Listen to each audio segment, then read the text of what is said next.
یہ ہمارے ملک کا المیہ، اس سے زیادہ کیا ہو سکتا ہے کہ سپریم کورٹ کے ججز خود جو ہے وہ اپنا عدم تحفظ محسوس کرتے ہوئے وہ شکایت کناں ہیں. سپریم کورٹ کے ادارے سے سپریم کورٹ کے جج خود شکایت کناں ہیں.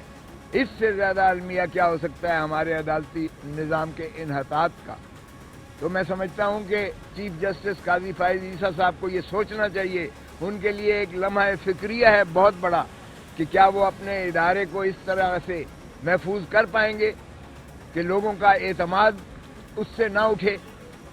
حکم بدہن اگر لوگوں کا اعتماد نظام عدل سے اٹھ جاتا ہے تو پھر ایک ایسا فساد ہوگا ملک میں، افراتفری ہوگی، اور پھر لوگ انصاف خود اپنے ہاتھ میں لے لیں گے.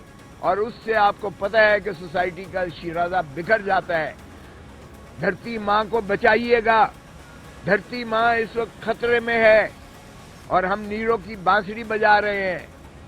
مجھے سمجھ نہیں آتی ہے کہ جو مظاہر علی اکبر نقوی صاحب چلاتے رہے، انہوں نے 50 درخواستیں دیں کہ خدا را یہ جو ہے انصاف کریں، اور ان کی ایک درخواست کا کوئی سنوائی نہیں کی گئی ہے. ہم نے درخواست استدعا کی کہ یہ آج تک نہیں ہوا. جسٹس افتخار محمد چودھری کا کیس جو پریزیڈنشل ریفرنس تھا وہ 10 ججوں نے سنا. قاضی فائز عیسیٰ کا کیس خود 10 ججوں کی جو ہے بینچ بنی تھی، اور یہاں 3 جج صاحبان بٹھا دیے جب مظاہر علی اکبر نقوی نے کیا، اور 2 دن بحث ہوتی رہی.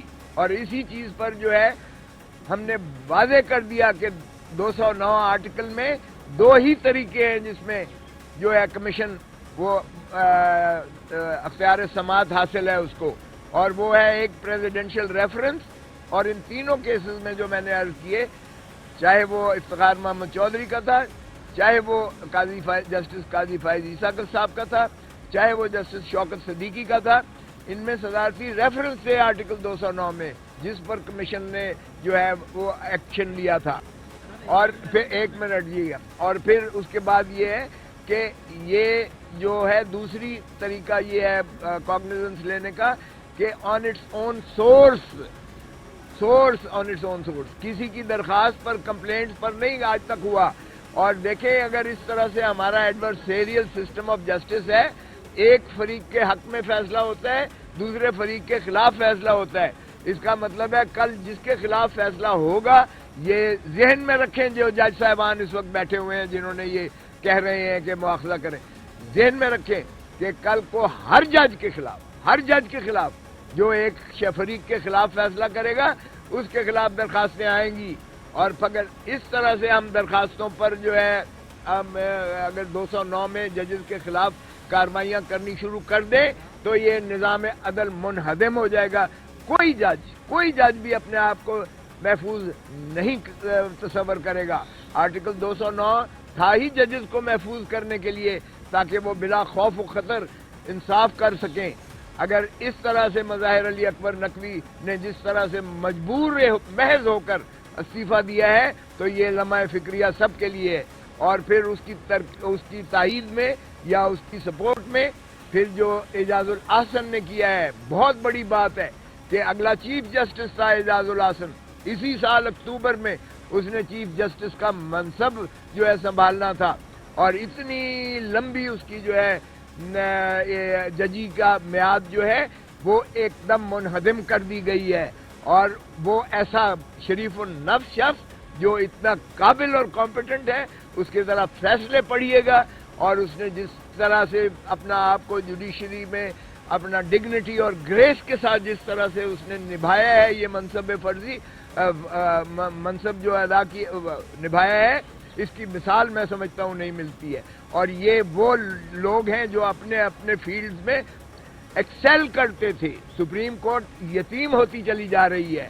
تو اس لیے اگر ہمارا نظام عدل اسی طرح عدم تحفظ کے شکار میں اور بھی جو ہے اس میں شکست و ریخت ہونے لگی تو پھر اللہ ہی حافظ ہے ہمارا. اور یہ سارا سیرا جو ہے یہ لندن پلان کا حصہ ہے. یہ ہمیشہ ذل سبحانی جو 4تھی مرتبہ تاج پوشی کے لیے پاکستان تشریف لائے ہیں، یہ انہی کی کارکردگی لندن پلان کا حصہ ہے.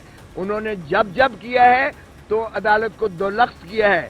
انہوں نے چمک کی ریت ڈالنا شروع کر دی تھی. انہوں نے عدالت پر حملے کیے. انہوں نے چیف جسٹس کو معزول کروایا جب ان کے خلاف کوئی کارروائی کرنے جاتا ہے. اور پھر آپ دیکھیں کہ کس طرح سے اعجاز الاحسن اور کس طرح سے ان ججز کو جنہوں نے ان کے خلاف فیصلے دیے تھے پاناما لیک کے، ان کو کس طرح سے یہ یلغار کر کے ان کو ایک ایک کر کے جو ہے توڑنے کی کوشش کر رہے ہیں، تاکہ ان کا جو ہے راج ماشاءاللہ جو غیر جمہوری عمل ہے ان کی بادشاہت مسلط ہو سکے. تو پاکستان کے عوام 8 فروری کو آپ کو بتا دیں گے، جواب دے دیں گے. آپ نے تمام قیادت کو اندر کر دیا ہے پی ٹی آئی کی، لیکن آپ پھر بھی خائف ہیں. آپ بلے کے نشان سے خائف ہیں. آپ جیل میں ایک شخص جو ہے 804 نمبر قیدی سے خائف ہیں، اور آپ الیکشنز میں فیس نہیں کر سکتے ہیں. آپ کے امیدوار کسی حلقے میں جا کے کیمپین نہیں کر سکتے ہیں جو ان کی درگت بنتی ہے عوام کی نظر میں. نفرت اور غیظ و غضب جو ہے عوام کی، اس سے ڈریں. تو اس لیے میں سمجھتا ہوں کہ ان کو ہوش کے ناخن لینے چاہیے.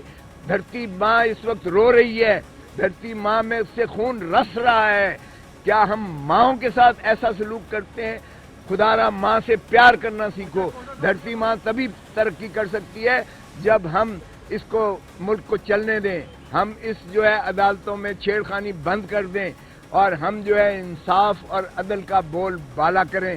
تبھی لوگوں کو انصاف ملے گا تو لوگ سکون میں آئیں گے، اور پھر ہم خوشحال معاشرہ بنائیں گے. اور جمہور کو حق دیں. جب تک جمہور کو ان کا حق رائے دہی اور ان کو الیکشنز میں فری اینڈ فیئر اور لیول پلینگ فیلڈ نہیں ملے گی، تب تک جو ہے جمہور یعنی عوام کے حقوق کو اگر سلب کر کے ڈاکہ مارتے رہیں گے تو یہ ملک جو ہے خاکم بدہن اس طرح نہیں چل پائے گا.